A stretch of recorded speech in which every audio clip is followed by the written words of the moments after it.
Okay, चलिए student, फिर next question हम सॉल्व करेंगे अभी, ठीक है। अभी हम करेंगे 5 क्वेश्चन सॉल्व, ठीक है। तो हमने जो है पिछले क्वेश्चन सॉल्व कर लिए थे, ये हमारा सेकंड क्वेश्चन, हाँ, फर्स्ट सेकंड और थर्ड फोर्थ सॉल्व हो गया था हमारा, है ना। अभी हमने करना है फिफ्थ क्वेश्चन। तो फिफ्थ क्वेश्चन जो है वो क्या कहता है, अब इसको ध्यान से पढ़ लीजिए पहले, ठीक है। बोलता है what length of tarpaulin 3 metre wide will be required to make conical tent of height 8 metre. देखो जो लेंथ है ना टर्पलिन की, वो 3 मीटर वाइड है, मतलब कि 3 मीटर चौड़ा है वो, ठीक है। उसके बाद और लेंथ तो पता ही नहीं है उसकी, अब देखो ना लेंथ है कितनी है उसकी, उसकी तो पता नहीं है, बट 3 मीटर वाइड है इतना पता चल गया है। वही तो निकालनी है आपका ना, व्हाट लेंथ ऑफ टारपोलिन, आपने लेंथ निकालनी है उसकी कि कितनी है। 3 मीटर तो वाइड है इतना तो पता चल गया। फिर बोलता है कि जो कॉनिकल टेंट बनाया ना, उसकी हाइट पता कितनी आई, कितनी आई हाइट आई, 8 मीटर आई। और जो उसका रेडियस आया ना वो कितना आया, 6 मीटर आया। तो चलो पहले इसको लिख लेते हैं हम लोग कि जो हाइट आई है, अभी हम इसकी हाइट लिखेंगे पहले। सोल्यूशन करने वाले अभी हम 5, ठीक है, 4 हो गए थे ना। तो चलिए हाइट जो है, हाइट हाइट जो है वो कितने आई है जी, वो आई है 8 मीटर आई है, ठीक है जी। ओके, एंड रेडियस जो है वो, रेडियस जो है वो कितना है, 6 मीटर है। चलो जी रेडियस भी लिख लेंगे इसका, रेडियस जो है वो आ गया 6 मीटर, ठीक है। ओके, फिर बोलता है what length of tarpaulin, length तो चलो ठीक है, but to make conical tent of height. अब देखो, अब जब वो टेंट बना होगा तो भाई आपके पास कर्व्ड सरफेस फॉर्म में टेंट आया होगा, है ना। जब कर्व्ड सरफेस फॉर्म में टेंट आएगा तो कुछ एरिया भी तो होगा उसका। हम एरिया निकाल लेते हैं कि कितना कितना एरिया का जो है टारपोलिन जो है वो यूज़ हुआ है, ठीक है। चलो फिर एरिया निकाल लेते हैं। तो हमें फॉर्मूला जो है वो लगाना है पाई आर एल। लेकिन आप खुद देखिए यहाँ पे हाइट दी है, रेडियस दिया है, क्या एल दिया है आपको, देखो टेंट इस फॉर्म में होगा ना, कौन की फॉर्म में होगा। देखो ऐसे टेंट लगा हुआ है, ऐसे सपोज कीजिए इस फॉर्म में टेंट जो है वो लगा हुआ है। अब देखिए अगर ऐसे टेंट लगा होगा तो ये तो इसकी आ जाएगी हाइट, ये तो गिवन है, और रेडियस भी है आपके पास। लेकिन ये नहीं पता ना ये इसकी स्लांट हाइट है कितनी है, एल कितना है। अब एल नहीं पता, चलो एल पहले पहले सॉल्व करना पड़ेगा ना, एल कितना है। देखो एल कितना होगा, आप क्या लिखोगे, स्लांट हाइट, मतलब क्या है, जो एल है वो क्या है।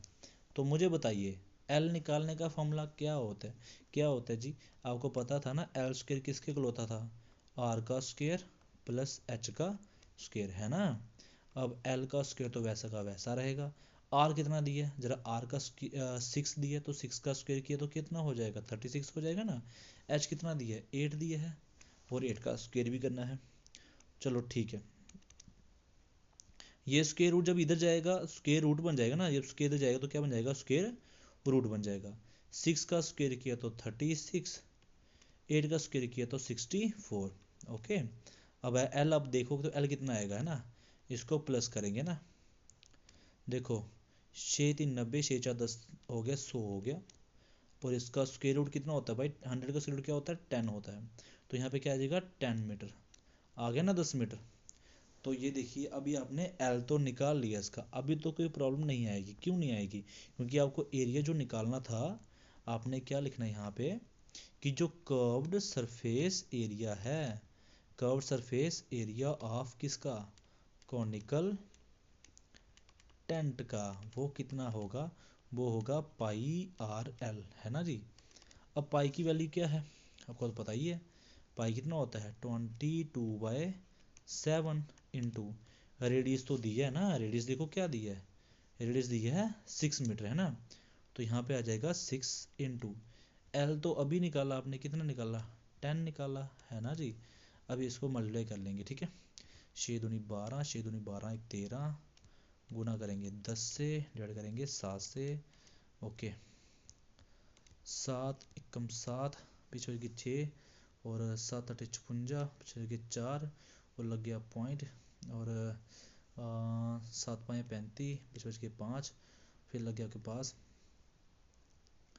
एक सेकेंड, 5 नहीं, यहाँ पे इसको डिवाइड करेंगे, एक सेकेंड होना, ठीक है, मैं यहाँ पे मिस्टेक कर दी है इसको, एक सेकेंड, यहाँ पे आपके पास जो है वो क्या वैल्यू बनेगी, मैं इसको इस तरह से सॉल्व करूँगा, फिर से कीजिए, 6 2 12, 12, 6 दूनी 12, 13 आ जाएगा, और बट्टे में क्या आएगा 7, गुना कैसे करेंगे 10 से करेंगे ना, तो जो इसको डिवाइड करेंगे तो कितना कटेगा, देखो मैं आपके सामने यहाँ पे डिवाइड करूँगा, ठीक है, ताकि आपको पता भी चल जाए ना, फिर आपके पास तो कैलकुलेटर यूज़ कर सकते हो, ठीक है, कोई दिक्कत नहीं है, 7 एकम 7, तो कैरी बच गया आपके पास, कितना है यहाँ पे, 3 और 6 आ जाएंगे यहाँ पे, और 2, और 7 8 56, ठीक है, बच गए 4 और 2 6, यहाँ लग गया आपके पास कितना पॉइंट लग गया, यहाँ लग गया 0, फिर 7 8 56, फिर बच गए 4, फिर क्या आएगा 0, और 7 5 35, ठीक है, और बचेंगे 5, तो काफ़ी इतने, ठीक है,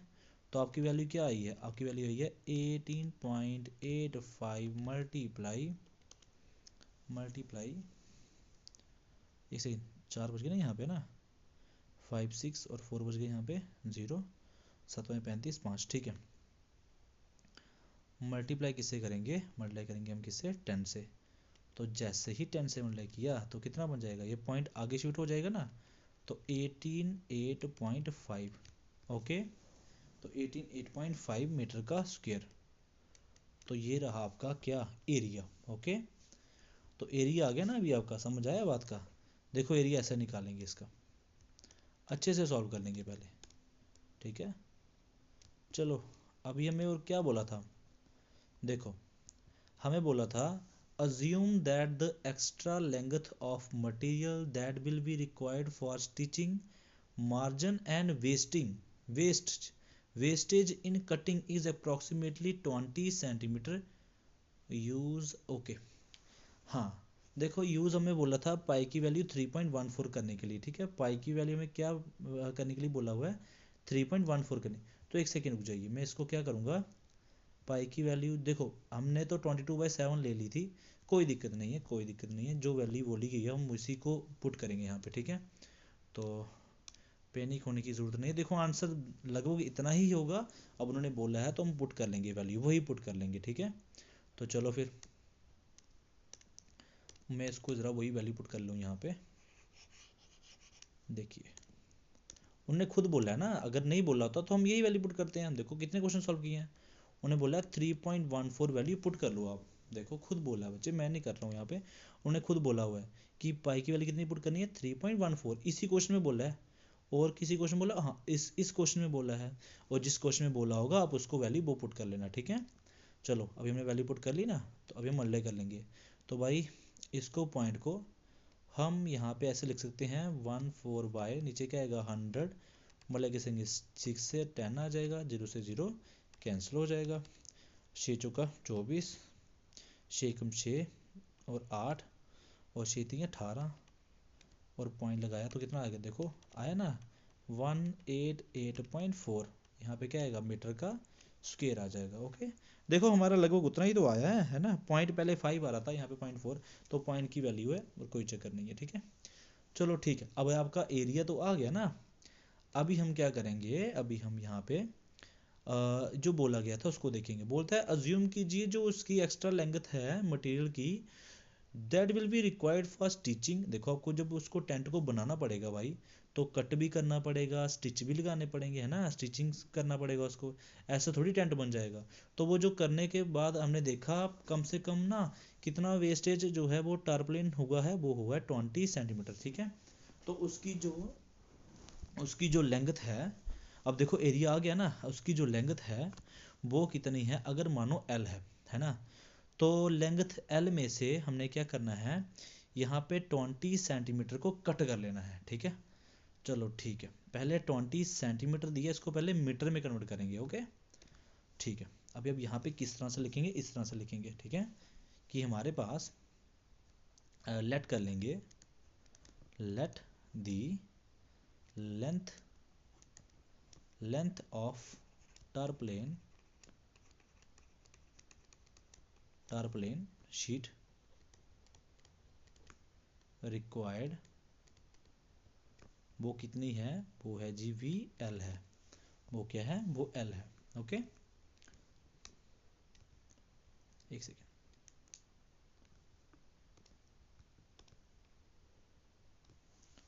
वो क्या है, वो एल है। तो अगर क्या हुआ, अगर देखो as 20 centimetre will be wasted, वो तो वेस्ट हो गया ना हमारे पास, है ना, वो क्या हो गया, वो तो वेस्ट हो गया। तो there for the effective length, the effective length जो बची होगी वो क्या होगी, विल बी, वो कितनी बची होगी, देखो ना, अभी आपने 20 सेंटीमीटर क्या किया, उसको आपने वेस्ट कर दिया है, तो जो लेंथ बची होगी अभी वो कितनी होगी, आप उसको माइनस कर दोगे। तो आप एल में से कितना माइनस करोगे, आप करोगे 20 सेंटीमीटर को माइनस कर दोगे, ठीक है। तो ये आपकी इफेक्टिव लेंथ आ जाएगी। देखो ये सेंटीमीटर में है और बाकी विड्थ मीटर में दी थी, तो आप इसको पहले मीटर में कन्वर्ट करेंगे। आपको पता है ना, जब कभी भी 20 सेंटीमीटर को मीटर में कन्वर्ट करना पड़ेगा तो डिवाइड किससे करना पड़ेगा, 100 से। तो ये कितना आएगा, वो आएगा जी 0.2 मीटर, ठीक है। तो 100 से डिवाइड किया तो कितना आ गया, एल माइनस 0.2 मीटर। ओके, तो ये आ गई आपकी लेंथ आ गई, ठीक है। चलिए, अभी हमें जो दिया था वो क्या दिया था, वो तो विड्थ भी दी थी आपको। विड्थ कितनी दी थी, विड्थ वाइड कितना दिया था, उसने बोला था 3 मीटर वाइड, है ना। तो इसकी जो विड्थ है वो तो 3 मीटर दी हुई है। तो हमें पता है एरिया, देखो एरिया ऑफ शीट जो होगी, जो लगी हुई है ना, तो एरिया ऑफ शीट वो लगी कितनी थी, ये देखो इतनी लगी थी, कितनी लगी थी भाई, 8.4 मीटर का स्क्वायर। ये तो इतना लगा था, है ना। शीट तो इतनी लगी थी ना, जब हमने कॉनिकल टेंट बनाया था तो शीट तो इतनी लगी थी, हमने एरिया इतना लिख दिया उसका। उसमें से जो लेंथ है वो कितनी है, वो है एल माइनस 0.2 मीटर, और विड्थ क्या है 3 मीटर। एरिया क्या होता है, देखो शीट होती है इस फॉर्म में, है ना, शीट तो इस फॉर्म में होती है। तो अगर आपकी शीट जो है इस फॉर्म में है तो इसका एरिया कैसे निकलता है भाई, ये अगर इसका एरिया निकलता है तो कैसे निकलता है, लेंथ इनटू ब्रेड्थ, ठीक है। तो एरिया का फॉर्मूला क्या होगा, लेंथ कितनी है, एल माइनस 0.2, लेंथ कितनी है, एल माइनस 0.2, तो यहाँ पे आएगा 0.2 मल्टीप्लाई विड्थ कितनी है 3, विड्थ कितनी है 3 इक्वल टू कितना आ जाएगा। देखो पहले मैं इसको पहले फॉर्मूला लिख देता हूँ आपके लिए, ठीक है, ताकि आपको पता चल जाए कि मैं क्या कर रहा हूँ यहाँ पे, ठीक है। जो एरिया है ना, एरिया कितना कैसे निकलेगा, लेंथ इनटू ब्रेड्थ मल्टीप्लाई 8.4, ठीक है। अब लेंथ कितनी दी हुई है, वो दी हुई है एल माइनस 0.2 मल्टीप्लाई किससे करेंगे, विड्थ, विड्थ कितनी है 3 मीटर, है ना, मल्टीप्लाई क्या आएगा 8.4, पहले 3 नीचे डिवाइड होगा इसके, है ना, तो क्या आएगा एल माइनस 0.2 इक्वल्स टू 8.4, और बट्टे में क्या आ जाएगा 3 आ जाएगा, है ना, इसको ये डिवाइड कर देंगे, ठीक है। चलो काटिए, 6×3 = 18, 3×2 = 6, बच गए 2, और 24, 3×7 = 24, ठीक है। तो बन गया आपके पास 7×1 = 28, ठीक है, 8, तो क्या हो गया 62.8 मीटर हो गया। तो एल कितना आ गया, -0.2 इक्वल टू 62.8। अब माइनस की टर्म उधर जाएगी तो एल कितना बन जाएगा, एल प्लस में नहीं हो जाएगा, 62.8 प्लस कितना हो जाएगा 0.2, है ना। तो एल लगभग कितना आया, एल लगभग कितना आया है 62.8 में 0. तो कितना बनेगा 63 मीटर। भाई एल कितना आ गया, एल आ गया 63 मीटर। तो आपकी जो लेंथ होगी ना किसकी, टर्पलेन की, वो कितनी होगी, वो होगी 63 मीटर होगी। उन्होंने यही तो पूछा था कि व्हाट लेंथ ऑफ टारप्लेन, भाई कितनी लेंथ होगी टारप्लेन की, है ना। तो आपने बता दिया कि उसकी लेंथ जो होगी वो कितनी होगी 63 मीटर होगी। तो ये है जी आपका जो क्वेश्चन है, ऐसे सॉल्व होगा इसका, ठीक है। तो आप इसका स्क्रीनशॉट ले लीजिए, अपनी कॉपी पे इस तरह से उतारना है इसको, ठीक है।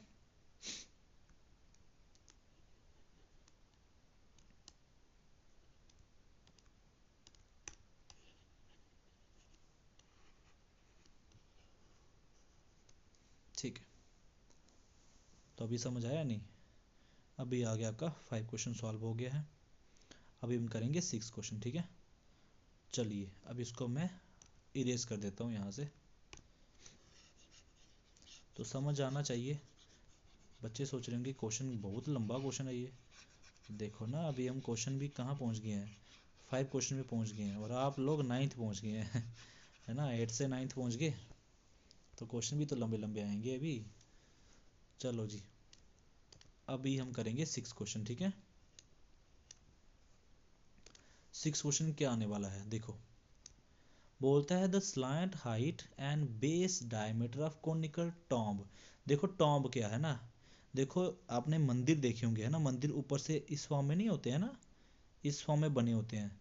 तो मंदिर जो है इस फॉर्म में बना हुआ है, बेसिकली उसको ही टॉम्ब बोलते हैं, ठीक है। ओके, जहाँ आपने पुराने पुराने महल देखे होंगे है ना, पुराने पुराने महल देखे होंगे, उसके ऊपर है ना, जैसे आप ताजमहल ले लो, ऊपर से ऐसा नहीं है क्या, है ना ऐसे। तो आप क्या करोगे, देखो मैं यहाँ पे ऐसे पेंटिंग तो मेरे से आएगी नहीं, बट आपको पता होना चाहिए कि इस तरह से कुछ ऊपर से ऐसे ऐसे होता है ना, इस फॉर्म में होता है, इसको कहते हैं टॉम्ब। तो भाई वो कितना है, हाइट दी है 25 मीटर एंड डायमीटर जो है वो कितना है 14 मीटर, ठीक है, रिस्पेक्टिवली। देखो उसको वाइट वॉशिंग करनी है आपने, उसको क्या करना है, पेंट करना है, वाइट कलर का पेंट करना है। तो अभी मुझे बताओ ये जो सरफेस में जिसको मैं कलर कर रहा हूँ यहाँ पे, मैं वाइट वॉश नहीं, मैं तो रेड वॉश कर रहा हूँ यहाँ पे, ठीक है। तो आपको जैसे ये वॉश कर रहा हूँ यहाँ पे मैं, देखिए ना, तो क्या है, ये कर्व्ड सरफेस नहीं आ रहा है, उसका कितना आ रहा है, कर्व्ड सरफेस आ रहा है। तो आप यही निकालिए, ये निकाल लीजिए, और आपको बोला गया हुआ है कि आपने रुपीस कितना है 210 पर 100 मीटर स्क्वायर, 100 मीटर स्क्वायर का आपको मिलेगा 210 रुपये मिलेगा। तो अभी तो 100 मीटर स्क्वायर तो अभी निकला नहीं है ना आपने, आपने इसको निकालेंगे कितना एरिया है, चलो निकालते हैं। स्लांट हाइट कितना है 25 मीटर है, बेस कितना है 14 मीटर है। आइए सॉल्व करें। स्लांट हाइट, स्लांट हाइट जो है वो कितना है, वो है 25 मीटर है, 25 मीटर है, बल्कि एल की वैल्यू आपको कितनी दे दी है, 25 मीटर दे दी है, ठीक है। ओके, बेस और जो रेडियस था उसका, उसका कितना था रेडियस था भाई, रेडियस एक सेकेंड रुकना, रेडियस बेस डायमीटर ने, सॉरी रेडियस नहीं दिया है, डायमीटर दिया ना। तो base diameter of conical tomb कितना है 14 मीटर है। देखो 25 है स्लांट हाइट, डायमीटर है 14, ठीक है। तो अभी रेडियस नहीं आएगा ना यहाँ पे, अभी पहले डायमीटर आएगा, फिर हम रेडियस बना लेंगे इसको, ठीक है। चलो डायमीटर जो है, डायमीटर कितना दे दिया आपको, डायमीटर जो है वो दे दिया 14 मीटर। तो फिर रेडियस कितना होगा, रेडियस जो होगा आर, वो होगा 14 का हाफ, वो हो जाएगा 7 मीटर, ठीक है जी। रेडियस में निकाल लिया हमने। अभी हमें इसका जो है, जैसे मैं बोला था ना, इसका वाइट जो वाइट वॉश करना है, तो उसका कर्व्ड सरफेस एरिया निकालना पड़ेगा, ठीक है। चलो निकालिए, कर्व्ड सरफेस एरिया ऑफ किसका, टॉम्ब का, है ना। अभी समझ आया मैं टारपलिन वहाँ पे क्यों लिख रहा था, है ना, टेंट क्यों लिख रहा था, टेंट इसलिए लिख रहा था क्योंकि टेंट कौन की शेप में था, टॉम्ब कौन की शेप में, तो टॉम्ब लिखेंगे, है ना, टॉम्ब लिख दिया। तो अभी बताओ क्या फॉर्मूला होगा, पाई आर एल, पाई आर एल आ जाएगा, ठीक है। अब पाई की वैल्यू दी तो नहीं है 3.14 करने के लिए, हाँ नहीं दी है ना। तो अभी अब क्या करोगे, 22/7 ही वैल्यू पुट करोगे, यहाँ पे क्या आ जाएगा 22/7 मल्टीप्लाई रेडियस, आर कितना आ जाएगा यहाँ पे, आ जाएगा 7 मल्टीप्लाई एल कितना है 25, तो यहाँ पे 25 आ जाएगा, ठीक है। 7 से 7 कैंसिल, अभी 22 मल्टीप्लाई करेंगे किससे, 25 से, है ना। तो 25 दूने 50, असल 5, 25 दूने 50, 2 52, 55, 550 हो गया, ठीक है। तो क्या बन गया, मीटर का स्क्वायर। तो आप इसको इस तरह से लिखेंगे, ठीक है। तो कर्व सरफेस तो निकाल लिया आपने, कोई दिक्कत नहीं, लेकिन आपको वाइट वॉश करना था, है ना, कॉस्ट निकालनी, कितने पैसे लगेंगे, हाँ जी कितने पैसे लगेंगे। कॉस्ट ऑफ वाइट वॉशिंग जो है वो है लगभग 100 मीटर स्क्वायर की 210 है। आपके पास 100 मीटर स्क्वायर के ना, आप लिखोगे ना कि कॉस्ट ऑफ वाइट वॉशिंग, है ना, कॉस्ट ऑफ वाइट वॉशिंग जो है वो है 100 मीटर स्क्वायर की, कितनी है जी, 100 मीटर स्क्वायर एरिया की कितनी है, वो है रुपीस 210, ओके, तो 1 मीटर स्क्वायर की कितनी होगी, 210/100 हो जाएगा। तो मुझे बताओ cost of white washing, cost of white washing भाई कितने मीटर्स की निकला आपका, आपका निकला है 550 मीटर स्क्वायर एरिया की कितनी हो जाएगी। आप क्या करोगे, पहले 210 को डिवाइड किससे करोगे, 100 के साथ। भाई 210 को डिवाइड किससे करोगे, 100 के साथ, और मल्टीप्लाई किससे करोगे, 550 के साथ, ठीक है। ओके, अब चलो, अभी ये जीरो से जीरो कैंसिल, ये जीरो से जीरो कैंसिल, है ना। तो अभी इसको मल्टीप्लाई करेंगे ना, 5, देखो 21 को गुना करना है किसके साथ, 55 के साथ, है ना। 5 1 जा 5, 5 2 जा 10, 5 1 जा 5, 5 2 जा 10, तो लगभग कितना आ गया ये, 5 5 1 और 1, है ना। तो क्या बन गया, ये बन गया आपके पास 1155। भाई इतने पैसे लगेंगे आपको वाइट वॉश करने के, ठीक है, इतने पैसे लगेंगे। तो ये आपका, हाँ ये क्वेश्चन तो बहुत इजी है और साथ में छोटा भी है ना। तो कोई बात नहीं, नेक्स्ट में बड़ा भी आ जाएगा। अब समझ आया। तो ये है 6 क्वेश्चन, ठीक है। अभी हम 7 और 8, कौन सा बच गया है, 7 और 8 अभी हम नेक्स्ट वीडियो में करेंगे, ठीक है। तो ओके स्टूडेंट्स, थैंक यू।